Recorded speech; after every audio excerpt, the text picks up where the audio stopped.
But this is the straw that broke the camel's back. The Federal Reserve is not federal. How many of you did not know before today that the Federal Reserve isn't federal? If you did not, don't be shy. If you didn't know before today that the Federal Reserve isn't federal, raise your hand. Most people don't know that. 9 out of 10 people that I asked off the street don't understand that the Federal Reserve is a non-auditable private banking cartel. They are collecting $36 million an hour in interest from the American people. My children, my 2 children, were born $86,000 in debt based on the national debt. Now, why am I going to take away from those children to give to somebody that is going to be born in 2030? That's not going to happen.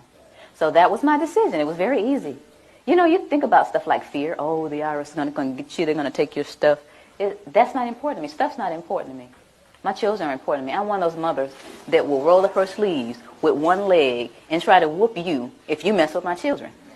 And I think that a lot of mothers are like that. So this is what my decision was. And I went on and started educating people. One of the things that people asked me once I made this decision and started talking about it, how are we going to run the country without the income tax? I don't know how much Dan got into it, but the Grace Commission report that Ronald Reagan put out in 1984, says that none of the money collected in income tax goes towards running the country. But the bottom line is it's not going towards running the country, so you patriotic people out there, you've been fooled. Beardsley Rummel, he was Federal Reserve Chairman back in 1946, did a speech before the American Bar Association. The title of his speech was Taxes for Revenue Are Obsolete.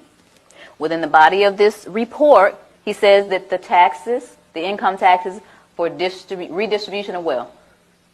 What is redistribution of wealth? What is that? That's taking from me that I've worked hard for and giving it from somebody else to somebody else. Shouldn't I have the right to redistribute my wealth if I want to? Another question that they ask me is, how come I haven't heard this on TV, or on the radio, or in the newspaper? Well, sweetie, the simple answer to that is the same people who own the television stations and the newspapers and the radio stations are the same people who are involved with the Federal Reserve.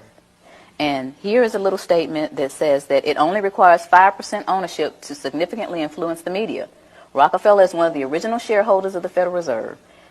As early as 1963, the House Banking Subcommittee reported that Rockefeller, through Chase Manhattan Bank, controlled 5.9% of the stock in CBS and the bank and gained interlocking directorates with ABC. I went all the way through high school, all the way through college, all the way through testing for the CPA, and all this Irish training and didn't hear about any of this. You think they want this information out here? For you guys to eat up and chew up and find out what's really going on? I don't think so. Now, another one. Why don't we just tell our elected officials about this? And to make a really long story short, the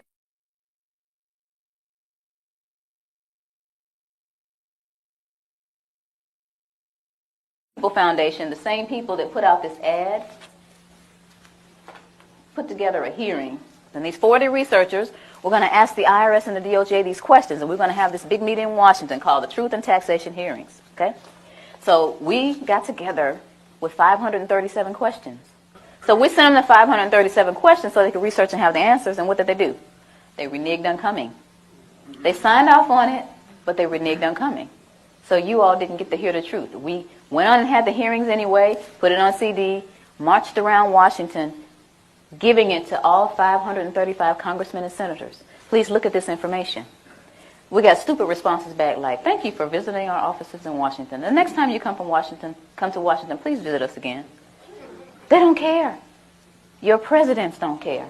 Another one that they ask me, or they'll say something like, well, this just sounds like it's some kind of conspiracy theory. Y'all hear that a lot? Okay. But tell me this, what's the difference between a conspiracy and a strategy?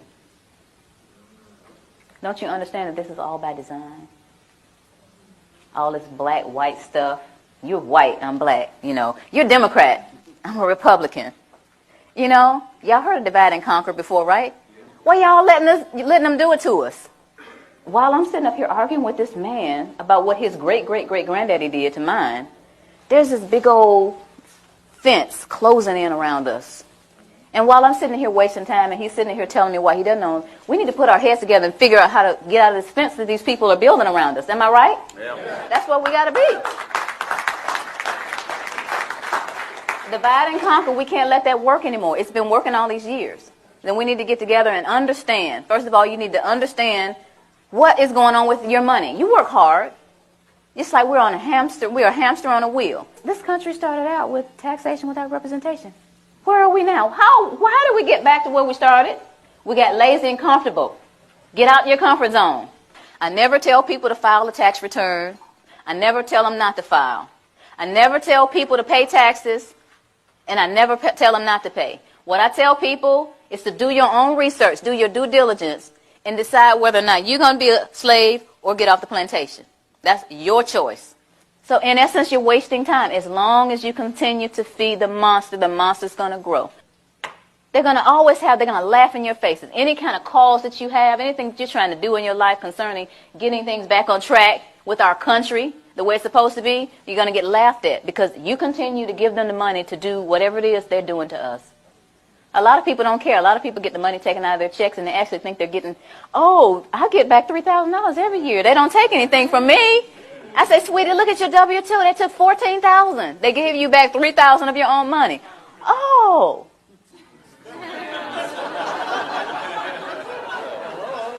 But the point is, if each of us understands where we are, who we are, and tries to do something about it, then we're going to get somewhere. This is a great country, but it's off track. And who's going to get it back on track? Yeah. Thank you. Thank you all.